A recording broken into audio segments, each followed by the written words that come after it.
What are the negatives of an RRSP? Once you withdraw from an RRSP, that contribution room is gone forever. You don't get it back the next year like with a TFSA. Is it advantageous to contribute to RRSP for the sake of the HBP if I am planning to buy a home soon? The consideration is I am still in the lower income bracket 80k, however I will gain that contribution room back after I repay it under HBP, so I can still take advantage in my later higher earning years. Does this sound about right? RIF income is included in the GIS and RIF-OASH clawback calculations. If you invest in an RRSP you can't buy as many beige Corollas today. My completely dumb reason for liking RRSPs aside from deferring taxes to my lower income retirement years etc. is that I know I won't touch the funds till I retire, and for a guy who sucks at saving that's important to me. The only downside I see is that it's kind of locked in. If you pull them before you retire you will be paying high taxes on them since it will be in addition to your regular income. Negative is that it's not very helpful if you have little or no income when you contribute. X200B. There's also withholding tax and counts towards income if you withdraw it. The growth is fully at your marginal tax rate when withdrawing, not the 50 capital gains tax in a non-registered investment account. They allow people to retire, which reduces the population's total productivity. That you pay more in taxes cashing them in than you made writing them off. Saved 40-45 on contributions, max withdrawal tax will be 10-15. X200B. Could be near zero tax but we saved a little too much. X200B. Can't really complain because we only paid pennies for each $1 in our RRSP in retirement. Depending on your age, no guarantee tax rates will be lower if you're 20, who knows what monetary policy comes into play in 45 years. You're investing money you can use today for your future. That's why people say max TFSA first before RRSP. Another example is paying off debts and mortgage early and pay less interest, which could save you more money than how much your RRSP can grow.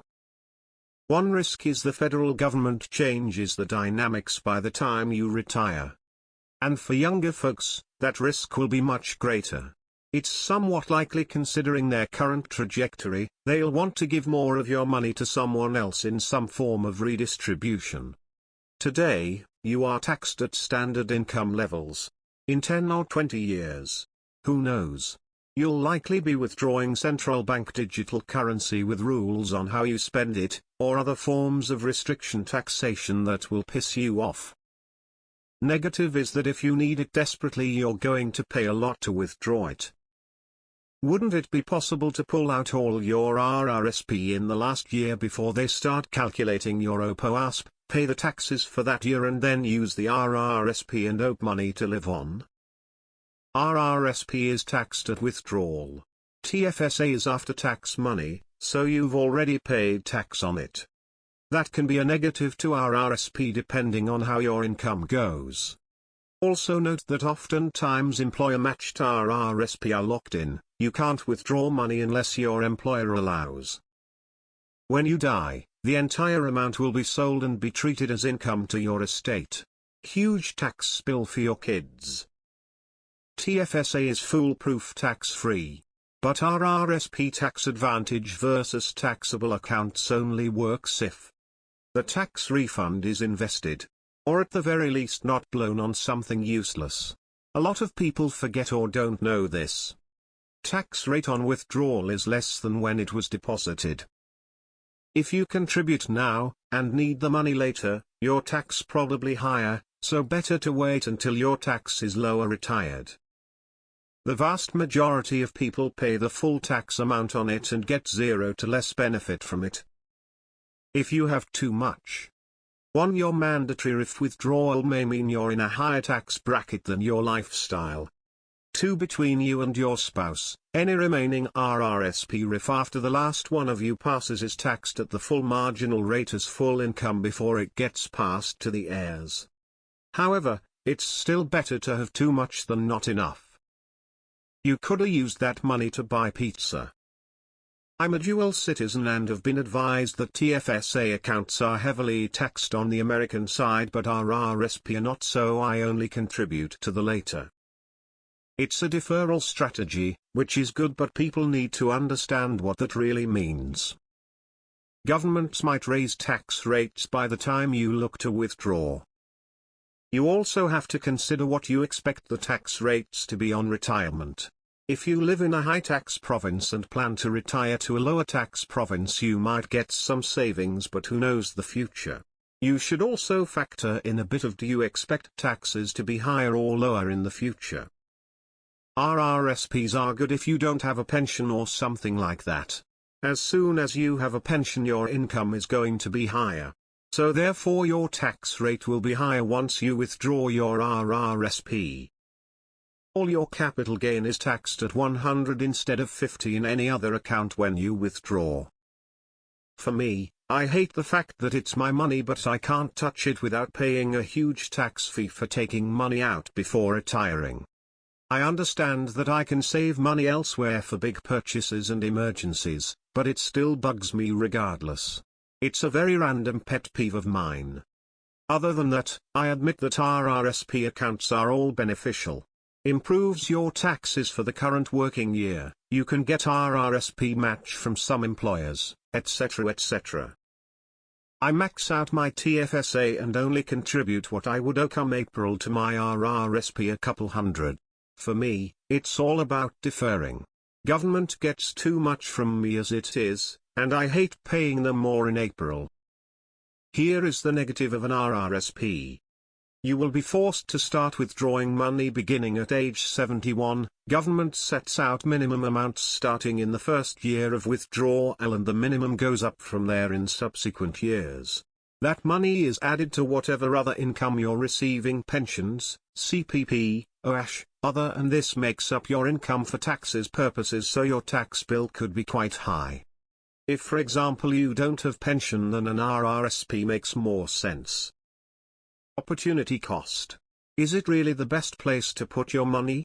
Quick example: if you have an average income with $100,000 of cash, you're likely better off buying real estate, a house give that you will likely save on monthly expenses, rent. You can leverage significantly, i.e. you're not just investing $100,000 anymore, your asset and the appreciation is now the value of the entire house, and most importantly all capital gains are tax-free.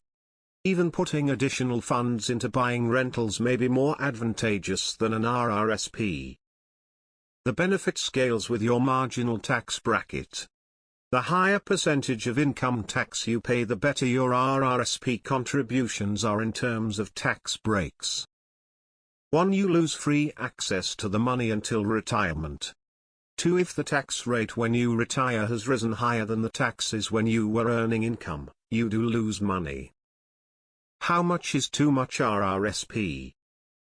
And the advantages are: my Phil is retired and makes a lot of money on the stock market.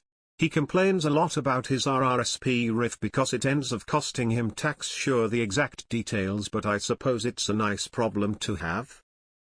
Withdrawals from RRSP are fully taxable as income, and we don't know what tax rates will be in the future. There is a risk that tax rates go up, which would really hurt the benefit of an RRSP. Retirement is a scam. We will enter into hyperinflation. Negatives would be not having a RRSP. Unless you have a huge defined pension and expect to have a higher income in retirement than when you invested in the RRSP. My dad unexpectedly was making more income in his retirement, so it ended up being taxed more than expected. It would be difficult to do the math on how much he saved, considering if his interest, dividends, capital gains were taxed and considering indexing his salary, but after he passed, there is a huge balloon of tax to pay. Worst part about RRSPs is that you have to withdraw the funds as income. Once you turn 71, you have to convert to a RRIF and are forced to withdraw on a prescribed schedule. You also have no idea what the tax rate will be when the way the current government is fucking things up, it will likely be even worse than it is now.